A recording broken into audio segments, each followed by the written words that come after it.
Ever get that feeling like the world's changing? Like in Wow. ways we don't even fully get? Yeah, definitely. Today's deep dive, I think it's going to make you think about some of that, especially about religion, Hmm. population trends, and like some of the forces shaping our future that maybe we don't always see. I think what's so interesting is this argument that Eric Kaufmann makes. Okay. He's saying that secularization, which, we usually think of as progress, right? Right. Yeah. It's actually linked to these declining birth rates that we're seeing in the West. Yeah. And that creates this opening, a a vacuum Uh-huh. demographically that fundamentalist religious groups are filling. So not the robots are taking over, Yeah. but more like a subtler shift in who's having kids and what that means down the line. Yeah. Okay. Kaufman's not predicting doom and gloom, Right. but he is diving deep into how this plays out in America, in Europe, and in the Muslim world. So for someone like me who, maybe hasn't been to church in a while, Mm. how is this whole secularization thing even working? So think of it like this.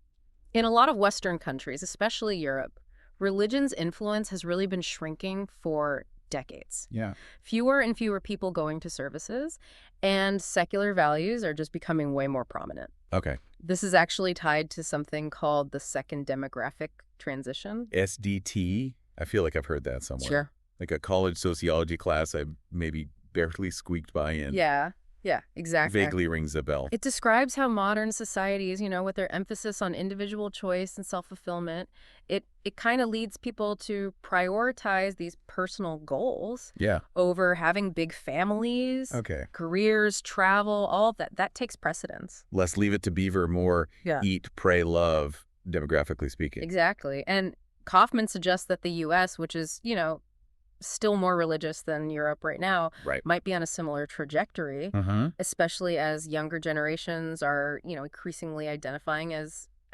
unaffiliated with any religion. This is where it gets, like, mind-blowing to me. Yeah. Kaufman is saying the very freedoms, choice, individualism, the things a lot of secular folks really value, Yeah. are linked to the trends that could give more power to religious fundamentalists. It's a fascinating paradox. It's some serious irony. It is.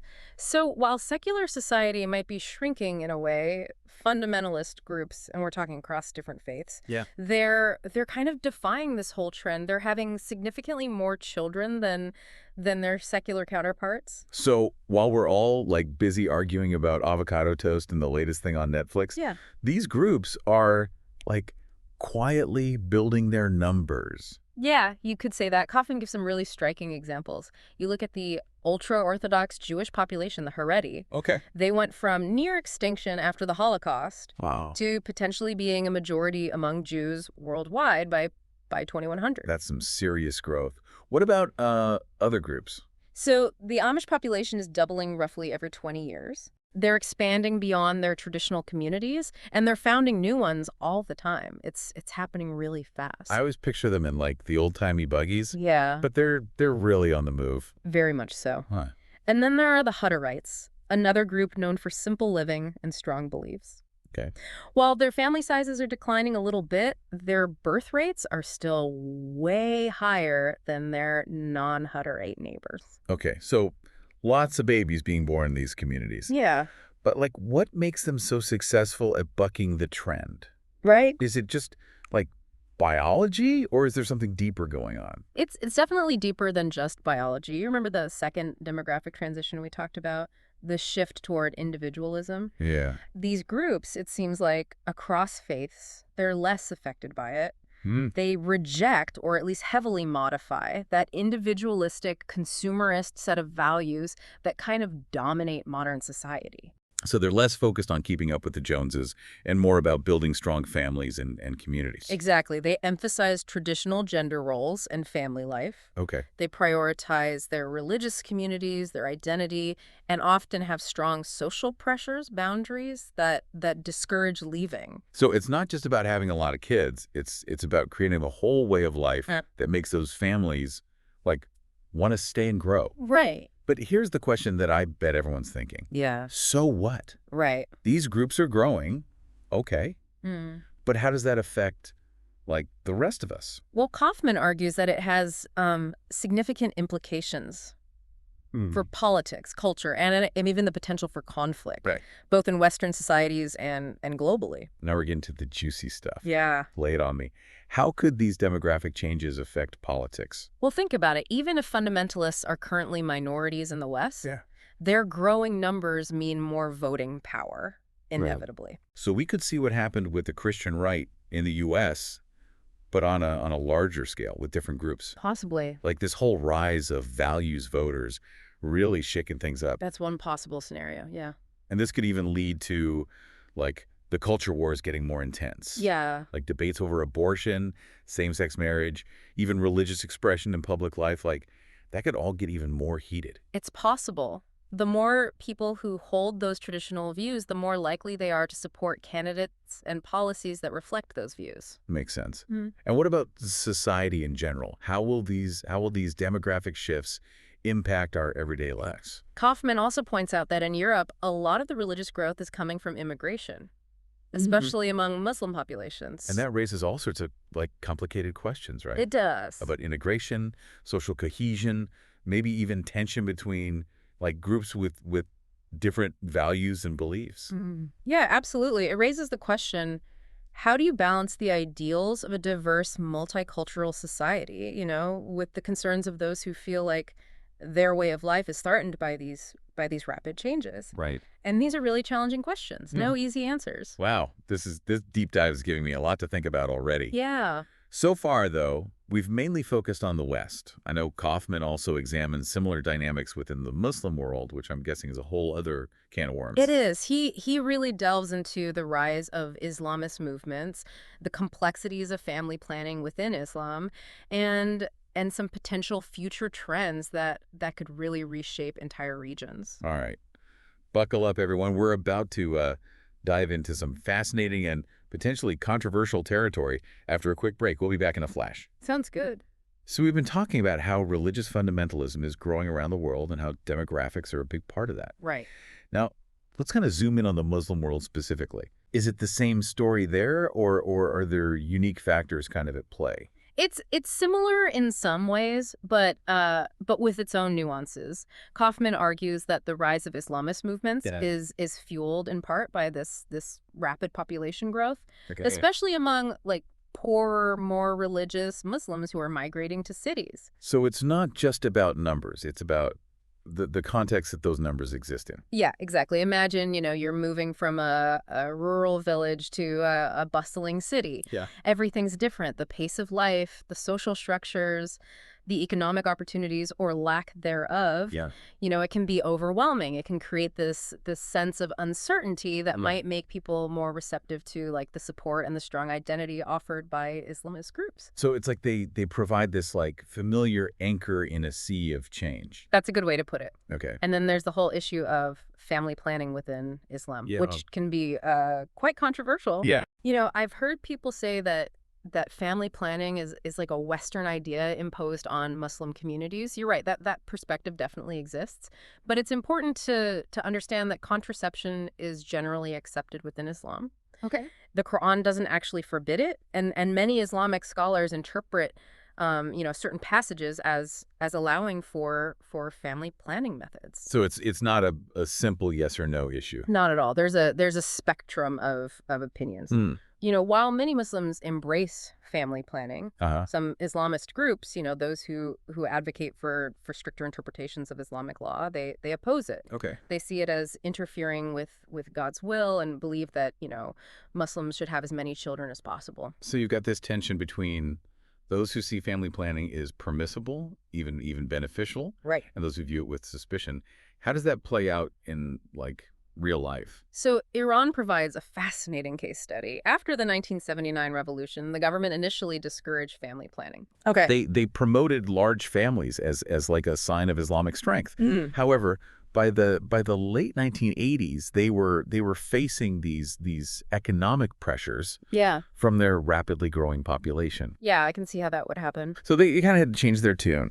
They launched a really comprehensive family planning program, promoting contraception and even making it more accessible. Wow. It really shows how practical realities can sometimes override even deeply held beliefs. Yeah. They realize that this uncontrolled population growth could really hurt their economic and social stability. Okay. That's a pretty dramatic shift. It is. What about other Muslim majority countries? So in a lot of countries, family planning programs have been fairly successful. Okay. You look at Bangladesh, for example, they've made big strides in reducing fertility rates, which has really contributed to their economic development. So it's not all like doom and gloom. Definitely not. But there are still challenges in some places, like Pakistan, for instance. Family planning programs haven't been as effective. Okay. And population growth remains a major concern.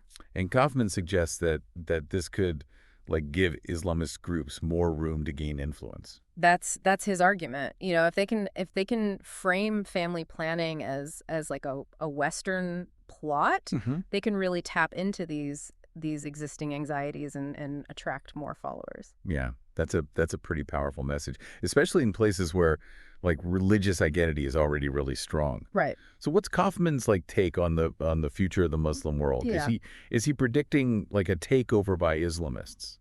He's pretty cautious about making, any concrete predictions. Okay. But he does suggest that Islamist groups, even those that are currently facing setbacks, might adopt more aggressive pronatalist strategies. Pronatalist strategies. What does that mean? So essentially, it means they'll encourage their followers to have even more children. Okay. Framing, larger families as a religious duty, Right. as a way to strengthen their community. It's about using demographics as a tool to increase their influence. Wow, that's a pretty intense strategy. It makes you wonder how this will all like play out in the coming years. It does, and it really highlights how demographics, religion, and politics, they're all intertwined in these really complex and unpredictable ways. Yeah. Both in the Muslim world and globally. Okay, so we've covered a lot of ground today, from like secularization and declining birth rates to the rise of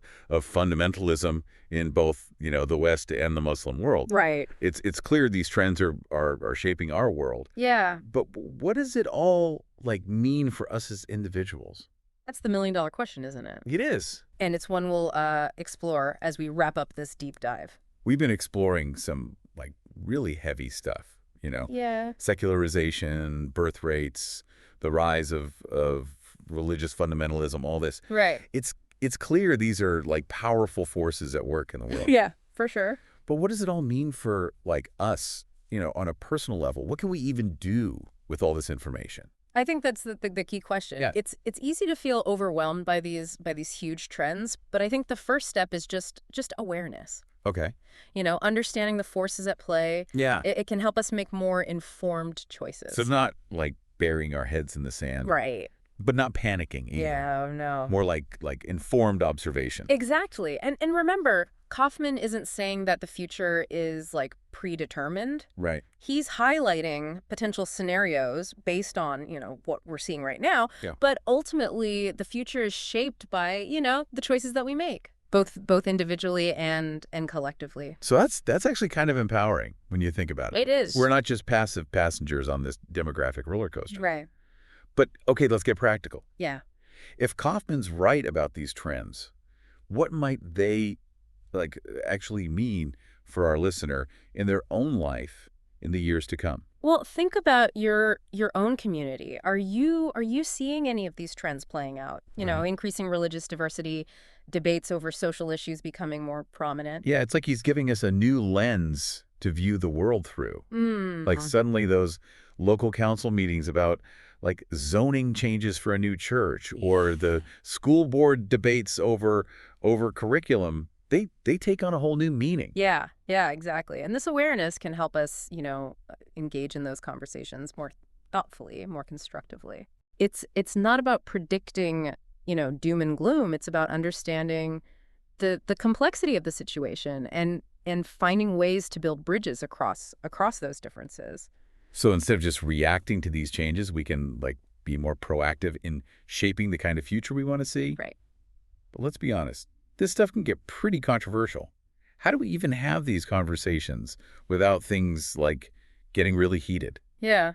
I mean, it's not easy. No. But I think it starts with listening to each other with empathy and respect, even when we disagree. Yeah. Remember, behind these demographic trends are real people with real concerns and real aspirations. And maybe instead of just focusing on our differences, we can try to find some common ground. Yeah, absolutely. I mean, regardless of your religious beliefs or lack thereof, I think most of us share, some similar values, like wanting a safe and prosperous future for our kids. Absolutely. And finding that common ground is essential if we want to build a more just and equitable society, because at the end of the day, we are all in this together. Yeah. Trying to navigate a world that's constantly changing. Well said. So for our listener out there who's been with us on this whole deep dive, what's the one thing you want them to take away from all this? I'd say don't be afraid to ask questions, to engage in thoughtful dialogue, to seek out diverse perspectives. The future isn't set in stone. Right. And by understanding these complex trends, we can make more informed choices that shape a better tomorrow. Beautifully put. And on that note, I think we've reached the end of our deep dive. Yeah, I think so. We hope you found it insightful, definitely thought-provoking, I'd say. Remember, keep learning, keep questioning, keep diving deep. We'll see you next time. Sounds good.